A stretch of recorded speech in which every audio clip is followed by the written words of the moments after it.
salud, o si no dinero, o algunos le ponen amor, ¿no? El mundo ha puesto esto como un estándar de éxito, ¿no?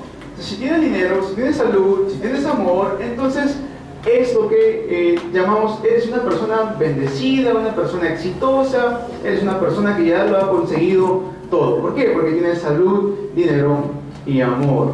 Pero ¿qué pasa si yo tengo un destino diferente? ¿Qué pasa si yo no logro alcanzar esto? ¿Qué pasa si no logro tener salud? ¿O solamente llego a tener una de esas tres cosas? ¿O dos de esas tres cosas? ¿O ninguna de esas tres cosas?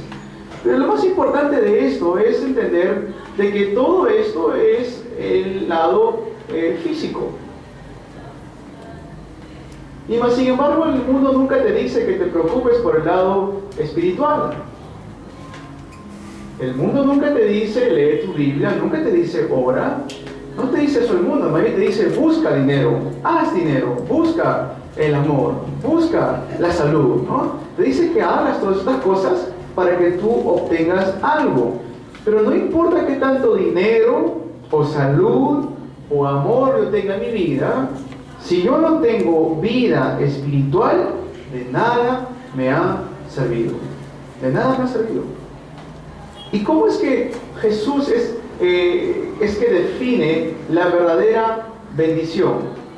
Cuando vemos todo el capítulo 5 de Mateo, es el capítulo conocido como las bienaventuranzas, ¿no? Jesús le da un concepto muy diferente a lo que nos conocemos en el mundo, lo que el mundo nos quiere decir hoy en día acerca de la bendición. Para el mundo la bendición es salud, la bendición es dinero, la bendición es amor. Mas, sin embargo, cuando leemos el capítulo 5, vamos a buscarlo para poder hacerle un resumen breve. Capítulo 5 de Mateo, Jesús da un concepto muy diferente. El sermón del monte, dice, las bienaventuranzas, dice: bienaventurados los pobres en espíritu, porque de ellos es el reino de los cielos. Pobres en espíritu, no está diciendo bienaventurados los ricos, dice bienaventurados los pobres en espíritu. ¿Por qué pobres en espíritu? Porque anhelan y desean constantemente de Dios. Necesitan de Dios. Bienaventurados los que lloran, porque ellos recibirán consolación. Ahora, este lloro, este llanto, ¿es cualquier tipo de llanto? No. Aquellos que ven el campo y derraman lágrimas al ver que las personas están muriendo y el campo se está destruyendo. Bienaventurados son aquellos que lloran, porque ellos recibirán consolación. Bienaventurados los mansos, porque ellos recibirán la tierra por heredad. Bienaventurados los que tienen hambre y sed de justicia, porque ellos serán saciados, ¿no? Bienaventurados los misericordiosos, porque ellos alcanzarán misericordia. Los limpios de corazón, porque ellos verán a Dios. Los pacificadores, porque ellos serán llamados hijos de Dios. Los que padecen persecución por causa de la justicia, porque de ellos es el reino de los cielos. Y mira lo que dice Jesús: bienaventurados sois cuando por mi causa os vituperen y os persigan y digan toda clase de mal contra vosotros, mintiendo. Gozaos y alegraos, porque vuestro galardón es grande en los cielos, porque así persiguieron a los profetas que fueron antes de vosotros. Amén. Cómo Jesús cambia completamente el concepto de lo que es la bendición. Porque el mundo nos da todo relacionado con lo físico: salud, dinero y amor. Pero Jesús, cuando viene a hablar acerca de las bendiciones, las bienaventuranzas, nos dice todo lo contrario. ¿Qué nos dice? Enfóquese en lo espiritual. En lo espiritual.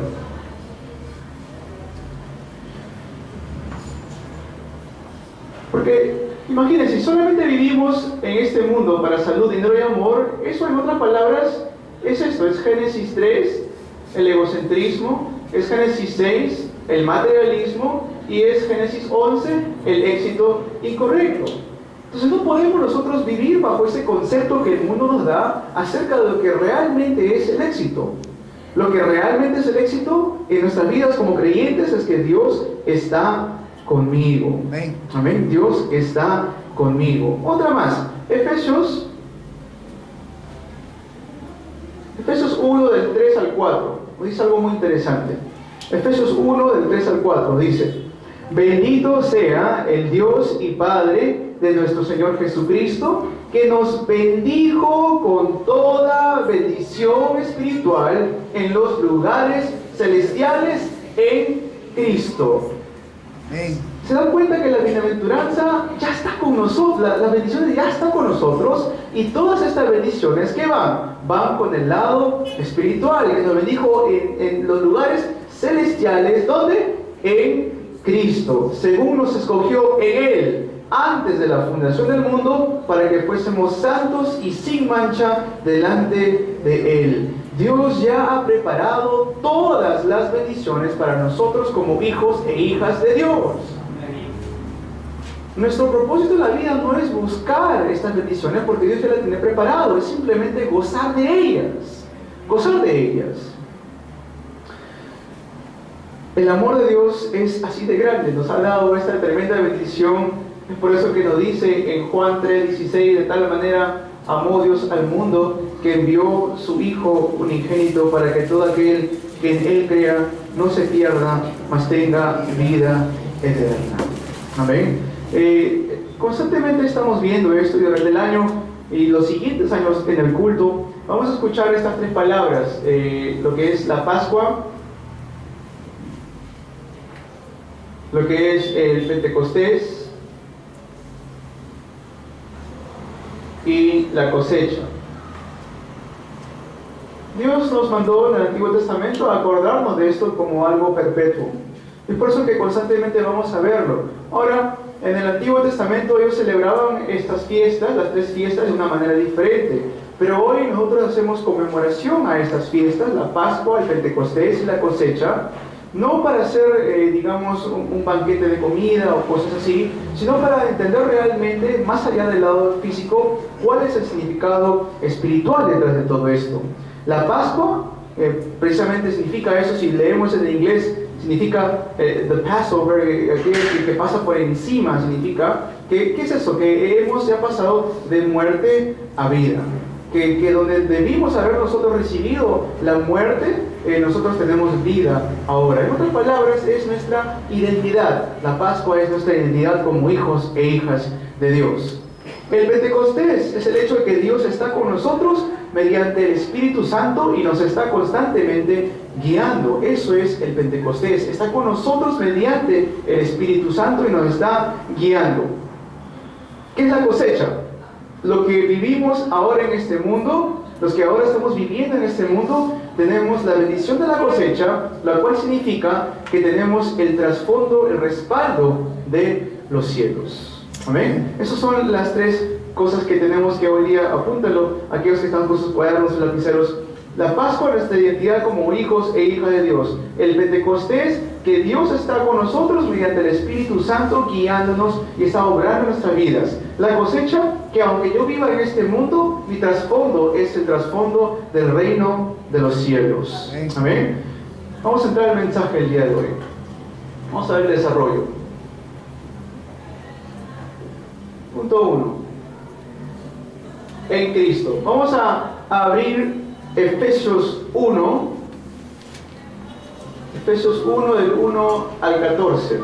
Efesios 1 del 1 al 14. Y vamos a encontrar algo que quizá ya se han dado cuenta ustedes antes, y si no, pues hoy día vamos a entender esta palabra. Efesios 1 del 1 al 14. En el principio Pablo saluda, que él es el apóstol de Jesucristo por la voluntad de Dios a los santos, está escribiendo esta carta, pero después lo dice, en el versículo 3, 4 hasta el 14, dice algo constantemente, algo repite una y otra vez, repite esta palabra, en Cristo. Bendito sea el Dios y Padre de nuestro Señor Jesucristo, que nos bendijo con toda bendición espiritual en los lugares celestiales, ¿dónde? En Cristo. Según nos escogió en Él, refiriéndose a Cristo, antes de la fundación del mundo, para que fuésemos santos y sin mancha delante de Él. En amor, habiéndonos predestinado para ser adoptados hijos suyos por medio de Jesucristo, según el puro afecto de su voluntad, para alabanza de la gloria de su gracia, con lo cual nos hizo aceptos en el amado, ¿ve? En el amado, en Él, en Cristo, en quien tenemos redención por su sangre, el perdón de pecados según las riquezas de su gracia.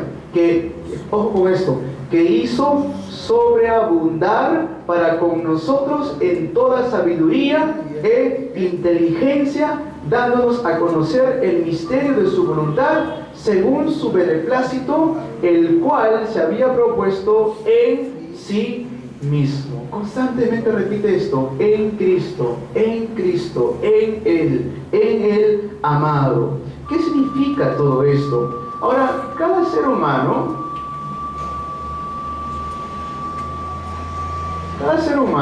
cuando nace con esto, con un destino, ¿no? Escúcheme un poco como este, hace que algunas son palabras alertas. ¿Qué está hablando el pastor? El único que puede cambiar esto en mi vida, ¿quién es? Cristo. Cristo. ¿Y dónde tengo que habitar yo para que mi destino sea diferente? En Cristo. Ahora, refiriendo a lo que es destino, cuando estuvimos nosotros separados de Dios, ¿dónde es que estábamos nosotros? Estábamos muertos en delitos y pecados. Lucas 16 estaba diciendo, y del 19 al 31 nos dice que nuestro destino, ¿cuál era? Era el infierno, a morir, a sufrir eternamente. Mas sin embargo, cuando vemos nosotros en Juan capítulo 3, sale un personaje llamado Nicodemo. Nicodemo era un maestro de los judíos, y él estaba conversando con Jesús. Y Nicodemo le hace la pregunta del millón, ¿no? ¿Cómo es que yo puedo entrar al reino de los cielos? Le pregunta Nicodemo a Jesús, ¿no? Y Jesús, ¿qué le responde? Le dice que tienes que nacer de nuevo, en espíritu y en agua, le dice, ¿no? Y Nicodemo lo primero que vio fue el lado físico. Pero, Señor, ¿cómo ya yo siendo un hombre adulto, un hombre mayor, puedo nuevamente regresar al vientre de mi madre? ¿Cómo puedo hacer esto? No entendía el lado espiritual. Y es por eso que vemos en 1 Corintios 15, 14:45, dice que es ahí Cristo el Espíritu vivificante. Cristo es el Espíritu vivificante. ¿Qué significa esto?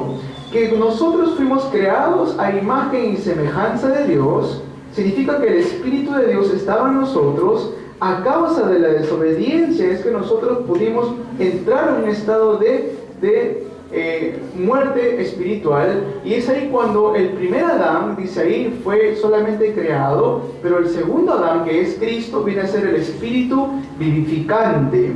¿Por qué esto es importante?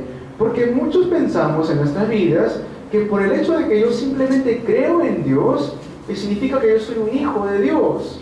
O sea, yo pienso que soy un hijo de Dios, pero no tengo nada que ver con Dios. Significa, ¿se entiende esto? Yo pienso que soy un hijo de Dios, pero no tengo nada que ver con la palabra de Dios. No voy a la iglesia, no leo su palabra, no oro, no estoy atento a las misiones ni al evangelismo. Y esa no es la verdadera salvación. Dice Jesús en Juan 3 que tenemos que nacer de nuevo en espíritu y en agua. ¿Por qué dice en espíritu? Porque nuestro espíritu estaba muerto, y mediante Jesucristo es que yo puedo recibir la vida en espíritu, espiritualmente. ¿Dónde más lo dice? En Juan 1:12. Mas a todos los que le recibieron y creyeron en su nombre, les dio la potestad de ser hechos hijos de Dios. Solamente mediante Jesucristo es que podemos ser hijos e hijas de Dios. No es mediante mi conocimiento, no es mediante mis opiniones, no es mediante lo que yo pienso, no es mediante mis buenas obras, no es mediante mis filosofías, es mediante y únicamente Jesucristo. La importancia de esto, en Cristo. Pablo lo conocía muy bien, por eso lo repite una y otra vez. En Cristo, en Él, en el amado, según su beneplácito, ¿no? Según lo que Él desea. Entonces, en Cristo puedo yo cambiar mi destino, puedo nacer nuevamente en espíritu, recibir el espíritu vivificante, la cual es Cristo. ¿Y qué es lo que yo tengo que hacer? creer, aceptar a Jesucristo y creer en su nombre y vivir bajo esa fe en Cristo. No solamente es de un día o unas horas, es realmente vivir en esto. Y cuando estamos en Cristo, es ahí cuando el Señor empieza a reinar en todo mi corazón. Cuando yo estoy en Cristo, es ahí cuando dice en 1 Corintios 3:16, el Espíritu Santo viene a morar en mi vida y yo me convierto en el templo de Dios. La iglesia no solamente es aquí, es cuando estamos reunidos de 2, 3 hermanos, dice, ahí estoy yo. ¿Por qué? Porque cada uno de nosotros somos el templo de Dios. Es por eso la importancia de cuidar nuestro templo, tanto espiritualmente como físicamente. Cuidar de este templo, porque este templo va a ser usado ¿para qué? Para llevar la gloria de Dios a todo el mundo. Salúdense uno al otro, hermano, hermana, usted es un templo de Dios. Amén.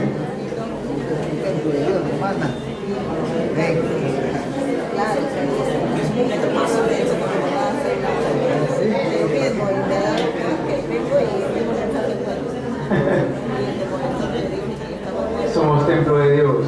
Amén. Somos templo de Dios. Algunos templos más grandes que otros.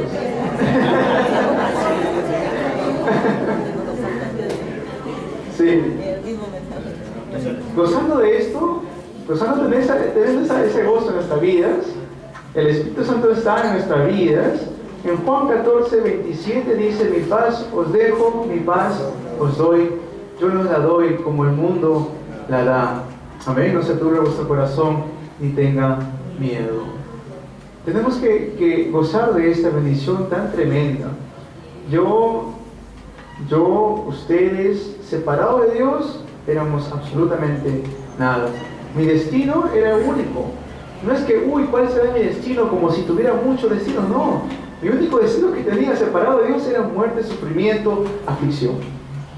Gracias a Dios, gracias al Dios viviente, que en Cristo Él nos escogió desde antes de la fundación del mundo para que yo pueda gozar de las bendiciones que Él tiene preparado ya para mí.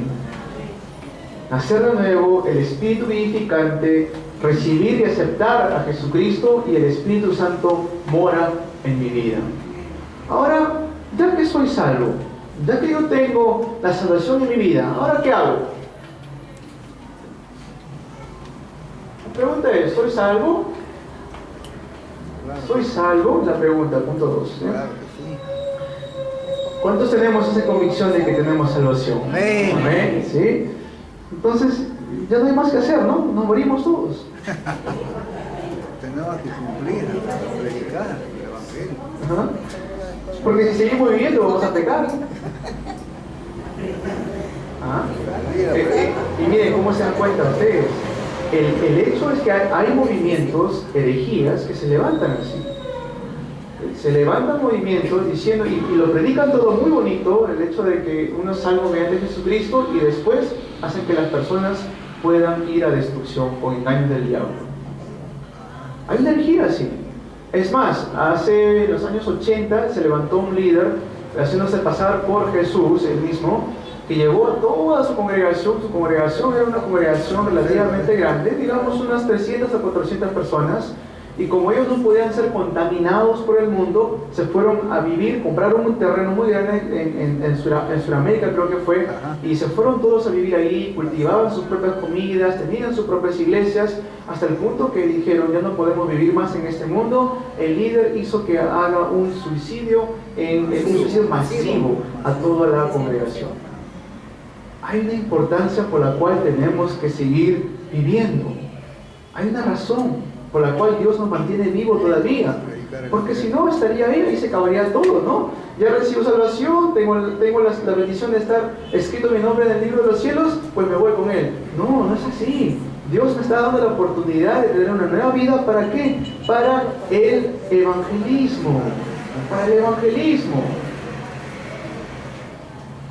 Si un evangelista no hubiera llegado a mi vida a predicarme este evangelio, yo donde estuviera todavía, bajo sufrimiento, aflicción, bajo un solo destino.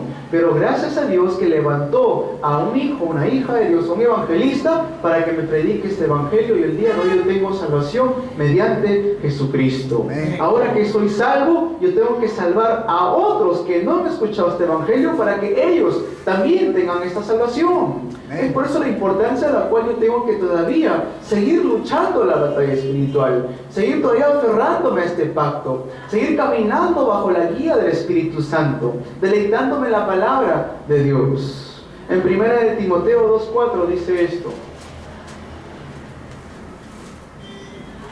1 de Timoteo 2:4 dice que Dios desea que todos sean salvos. ¿Y por qué ese es el deseo de Dios? Ojos, hermanos y hermanas.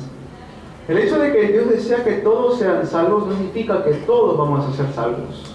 ¿Okay? Pero el deseo de Dios sí es así de grande. Si nosotros nos preocupamos por ese sentido, en ese sentido, ¿cuánto más Dios todavía? Entonces, si Dios desea que todos sean salvos, ¿quiénes son los llamados para hacer esto? Nosotros, para poder predicar el Evangelio. ¿Y cómo es que podemos salvar a otras personas? Solo Cristo, solo Jesús es el Cristo. Solamente con el Evangelio es que nosotros podemos dar salvación a otras personas, no mediante mi poder. Y como hijos e hija de Dios, en Mateo 7, todo el capítulo 7 de Mateo, nos da la razón de la palabra. Nos da la razón por la cual tenemos el Evangelio. Esta razón es para salvar. Y ojo, no es para juzgar. Es para salvar y no para juzgar. No tomar esta palabra y con esta palabra ir juzgando a todo el mundo, a los hermanos, a las hermanas, a mis familias, a los familiares, juzgando a todo el mundo menos a mí. ¿No? Juzgando a todo el mundo menos a uno mismo. ¿No? Los que tienen el Evangelio, los que tienen verdaderamente Evangelio en su vida, tienen que producir en nosotros humildad. Humildad. Tenemos que tener humildad en nuestro corazón. Es decir, tengo tantos defectos y aún así Dios me ha llamado para salvar a otros. Soy tan débil, pero aún así Dios me ha escogido con todas mis debilidades para que yo pueda ir y predicar este Evangelio hasta el fin del mundo. Por eso dice Pablo, tenemos estos tesoros en vasos de barro. No dice en vasos de oro fino, dice en vasos de barro, porque somos débiles. Pero aquellos que no tienen o no entienden el Evangelio todavía, dice, hermano, ¿tienes tantos defectos? ¿Cómo así Dios te ha llamado? Así que, hermano, ¿tienes tantos defectos? ¿Cómo Dios te ha llamado a ti? ¿Cómo te ha escogido a ti? Eso es no comprender el Evangelio correctamente. ¿Sí? Leamos capítulo 7, en la introducción está esto, ¿no? De no juzgar a mi hermano o a mi hermana, que hay que primero sacar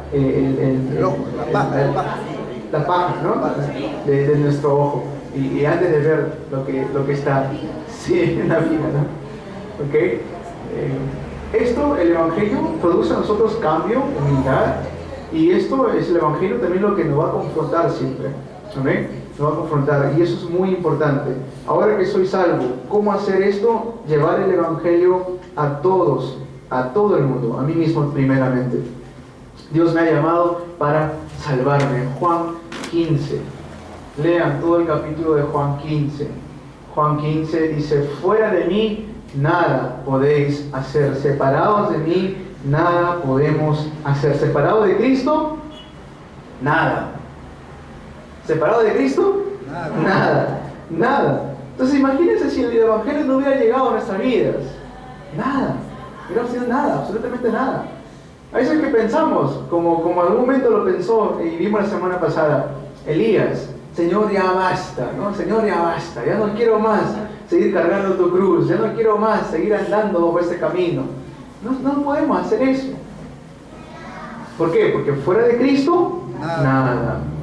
¿Ven? Entonces, el primer punto, el segundo punto, el tercer punto es la fuerza espiritual.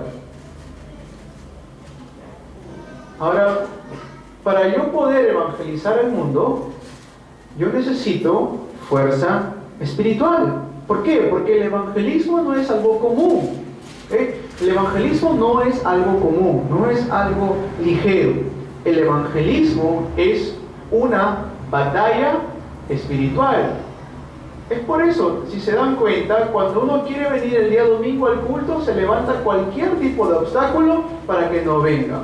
O cuando uno se decide o se propone en oración hacer la oración de madrugada, se levanta cualquier tipo de obstáculo para que se pueda ir en contra de esto. O cuando uno se propone en espíritu ir al campo, salir al campo a evangelizar, se levanta cualquier tipo de obstáculo para que ya no pueda seguir haciendo esto. Es por eso que el evangelismo es una batalla espiritual, pero no es nuestra batalla, es la batalla de Dios. Lo que tenemos que hacer es obtener fuerza espiritual para poder superar las dificultades que puedan venir a nuestras vidas. ¿Cuántos dicen amén a esto? Amén. ¿Cómo podemos hacer esto? Mediante el movimiento del Evangelio. Y si he fracasado, si he caído una vez, pues hay que levantarnos nuevamente y seguir haciendo la batalla espiritual. No significa que porque lo intenté una vez, me quedé dormido, entonces ya no tengo la fuerza para hacerlo. No, hay que seguir intentándolo una y otra vez. ¿Por qué? Porque es Dios quien nos va a proveer esa fuerza espiritual. ¿Cuántos dicen amén a esto? Recuerdo cuando estuve en el tiempo del seminario, fueron 7 años que tuve que estudiar. Y cada semana es que ellos me llevaban, cada mes nos llevaban al campo. Al campo nos llevaban para poder predicar. Ojo, yo era un estudiante el primer año, no sabía mucho coreano como para poder predicar el Evangelio. El día viernes estuvimos haciendo una práctica con los hermanos. A veces hasta en español mismo se nos hace difícil explicar el Evangelio, ¿no? Pero imagínense cuánto más todavía en un idioma que no conocen como el coreano. Entonces igual, cada mes nos llevaban al campo a predicar, hacían campamento de evangelismo. Y oraba siempre: Señor, lléname de tu Espíritu Santo, guíame para que yo pueda encontrarme con un discípulo, con alguien, dame el don de las lenguas para poder predicar el Evangelio, ¿no? Y todo esto. Sin embargo, por esos 7 años que estuve yendo al campo cada mes, haciendo el campamento de evangelismo, no hubo nadie que yo pueda predicar el Evangelio. No hubo nadie. Salía al campo, oraba, escuchaba la palabra, leía la palabra y salía y no me encontraba con nadie. Obviamente que dentro de eso también están las limitaciones que yo mismo me ponía, ¿no? Pero aún así, no me desanimaba porque sabía que Dios tenía que cumplir lo que Él ha prometido. Pero recibiréis poder cuando haya venido sobre vosotros el Espíritu Santo, y me seréis testigos en Jerusalén, Judea, en Samaria y hasta lo último de la tierra. Dios tiene un horario para nosotros, un horario perfecto, un horario completo para cada uno de nosotros. No nos afanemos si este horario todavía no llega. Lo importante es dónde está mi corazón. Si mi corazón está en Cristo, si mi corazón está en evangelismo, en misiones, Dios absolutamente nos va a usar para su obra. Pero si mi corazón no está allí, por más años que yo vaya al campo y por más años que yo tenga de estudio, Dios nunca me va a poder utilizar. Porque mi corazón no está en evangelio, no está en evangelismo, no está en misiones. Entonces, si hoy, hasta el día de hoy, usted no tiene un fruto de evangelismo, entre comillas, ¿no? Pues ore, Señor, que me puedas dar la fuerza para resistir hasta el día que tú me uses para poder predicar el Evangelio, aunque sea a una sola persona. Amén. Y sigamos hablando: Señor, déjanos encontrar aquel discípulo que tú tienes preparado en el campo para poder predicarle el Evangelio. Y para esto hay que entrenarnos. ¿Qué soldado cuando va a batalla no recibe entrenamiento? Todos tienen que recibir entrenamiento. Todos los soldados tienen que prepararse para ir al campo. ¿Cómo van a disparar un arma si no saben ni cómo cargarlo, ni cómo sacar el seguro, cómo apuntar? Tienen que recibir algún tipo de entrenamiento, todos los soldados.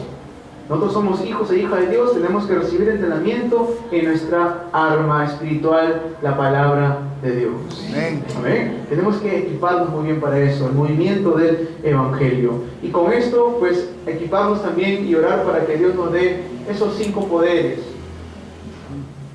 ¿Amén? Los 5 poderes que hemos estado viendo en algunos momentos: el poder espiritual, el poder intelectual, el poder físico, económico y el poder de la fuerza humana, la cual significa que podamos ir juntos, ¿no? Que podamos trabajar todos juntos.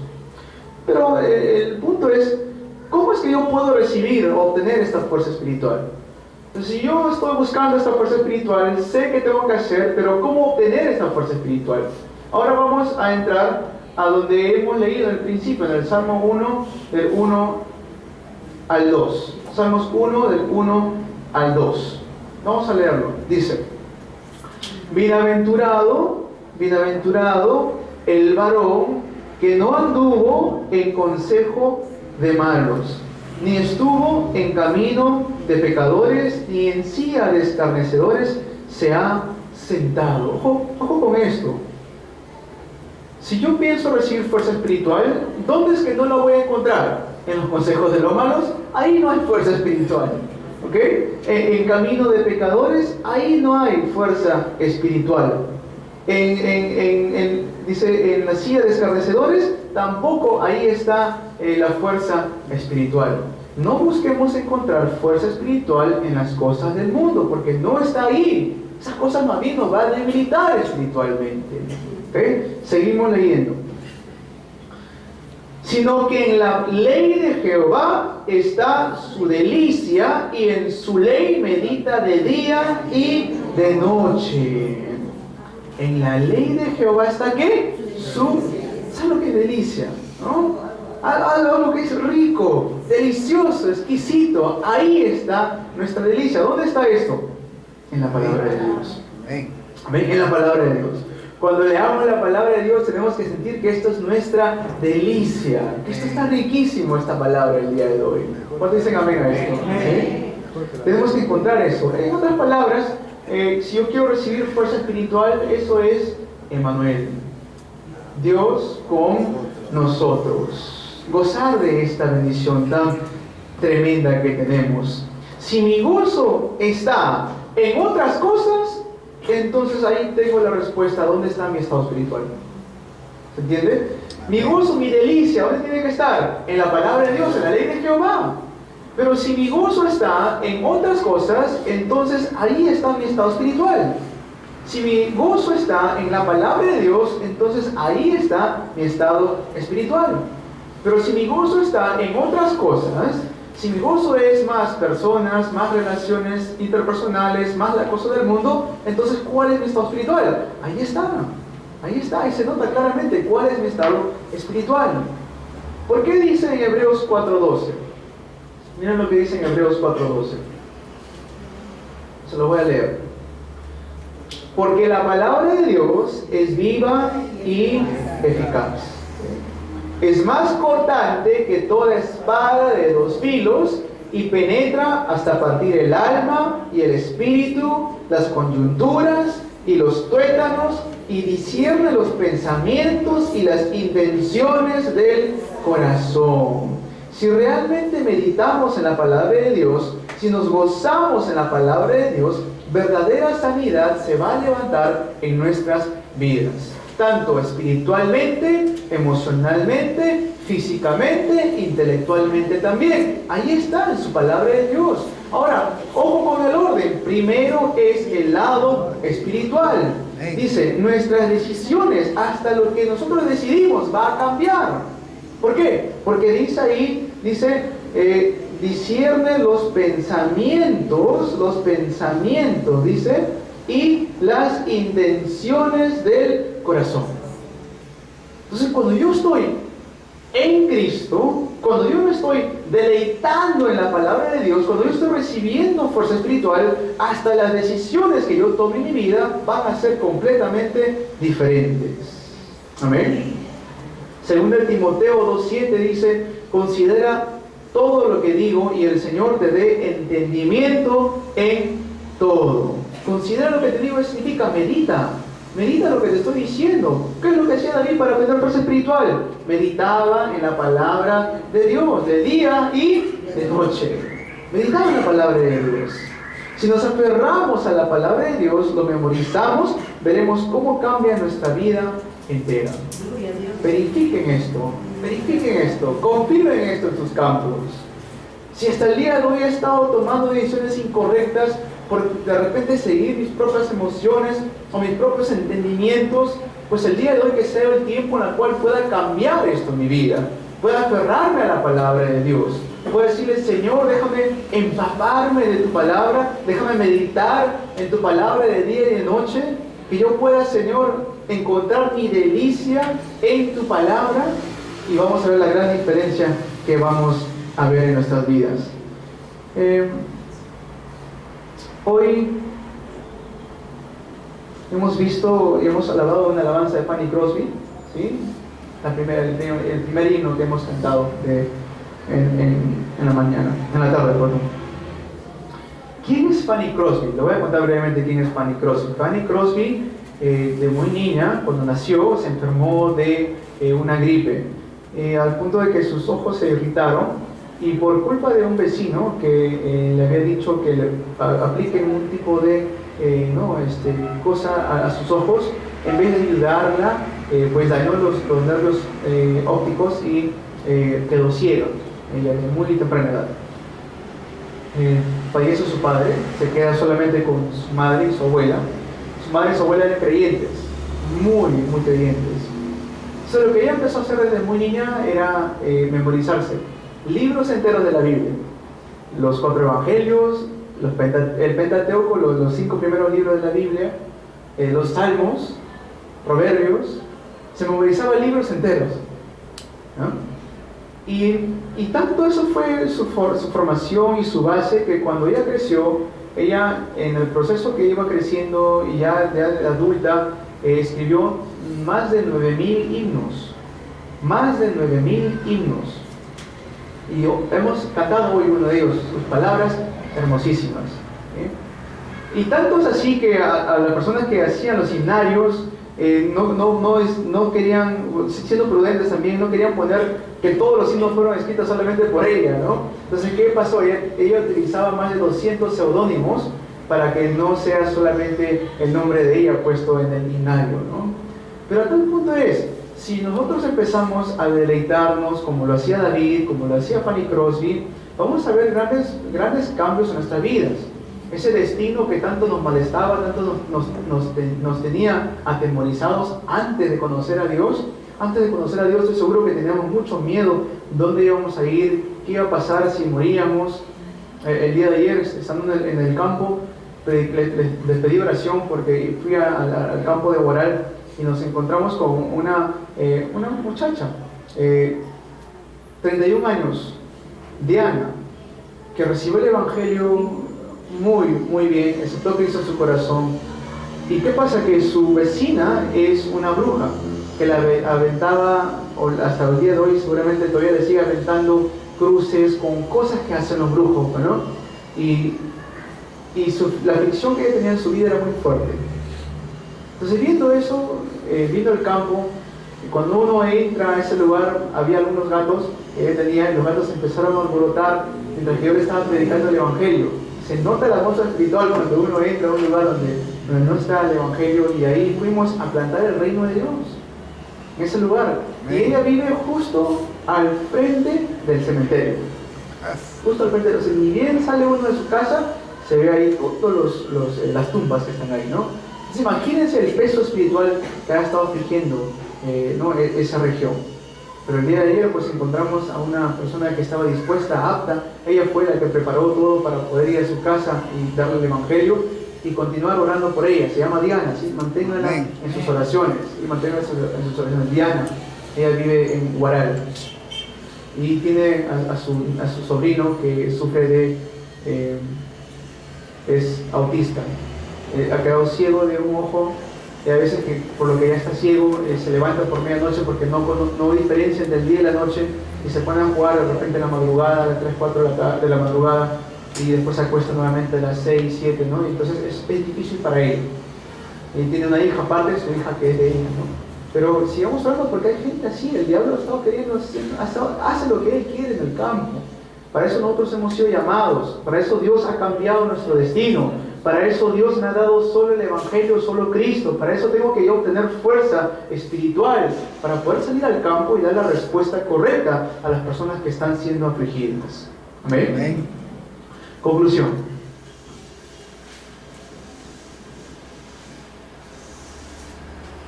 El versículo 3 Dice, será como árbol plantado junto a corriente de aguas, que da su fruto en su tiempo y su hoja no cae, y todo lo que hace prosperará. Todo lo que hace prosperará. Ahora, ¿por qué las hojas no caen? ¿Te has dado cuenta de esto? Así como estas flores que están aquí. Si uno le saca a estas flores del agua, ¿qué sucede? Se secan, caen y mueren. Pero cuando tienen agua, cuando tienen vida, se mantienen vivos. Entonces, si yo quiero mantener viva mi fe, mi espíritu, mi alma, ¿dónde es que tengo que habitar? En Cristo. ¿Qué es lo que tengo que hacer? Evangelizar. ¿Cómo que lo tengo que hacer? Recibiendo y obteniendo la fuerza espiritual. Amén. Dice, y en todo lo que hace, prosperará.